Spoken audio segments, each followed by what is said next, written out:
Halo semuanya, pada video kali ini kita akan mengulas sebuah buku berjudul Hak Milik Atas Tanah dalam Perspektif Reformasi Agraria, karya Dr. Setio Utomo, SH, M.Hum, CIM.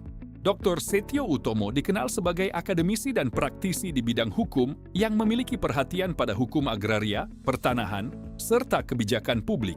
Melalui pengalaman akademik dan kajiannya, penulis berupaya memberikan pemahaman yang komprehensif mengenai konsep kepemilikan tanah, berbagai permasalahan yang muncul, hingga arah pembaruan hukum agraria di Indonesia. Bab pertama mengulas landasan konseptual dan konstitusional hak milik atas tanah. Di bagian ini dijelaskan pengertian hak milik, hak kebendaan, kedudukan negara dalam menguasai tanah, serta pentingnya prinsip keadilan sosial dalam hukum agraria. Selanjutnya, bab kedua membahas dinamika pengaturan hak milik atas tanah di Indonesia, mulai dari sejarah hukum pertanahan, politik hukum agraria nasional, karakteristik hak milik, hingga pembatasan dan peralihannya. Bab ketiga mengangkat tema reformasi agraria dan berbagai persoalan penguasaan tanah yang masih menjadi tantangan di Indonesia. Penulis menjelaskan tujuan reformasi agraria, ketimpangan kepemilikan tanah, konflik agraria, serta tantangan implementasi kebijakan agar tercipta pemerataan yang lebih adil.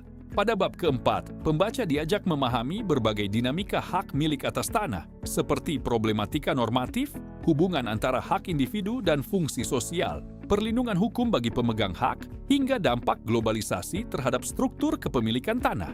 Bab kelima menawarkan gagasan rekonstruksi hak milik atas tanah melalui pendekatan fungsi sosial, penataan ulang batas kepemilikan, penguatan regulasi reformasi agraria, dan harmonisasi antara kepastian hukum dengan keadilan sosial.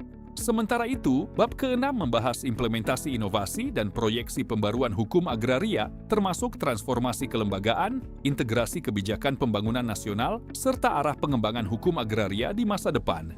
Sebagai penutup, bab ketujuh mengulas penyelesaian sengketa pertanahan melalui pembahasan penyebab konflik, mekanisme penyelesaian sengketa, hingga upaya pencegahan konflik agraria melalui reformasi yang berkelanjutan. Melalui buku ini, pembaca tidak hanya memahami aturan mengenai hak milik atas tanah, tetapi juga memperoleh gambaran mengenai pentingnya reformasi agraria dalam menciptakan kepastian hukum, keadilan sosial, dan pemerataan penguasaan tanah di Indonesia. Secara keseluruhan, hak milik atas tanah dalam perspektif reformasi agraria merupakan referensi yang layak dibaca bagi siapa saja yang ingin memahami hubungan antara hukum, hak atas tanah, dan reformasi agraria dalam konteks pembangunan nasional.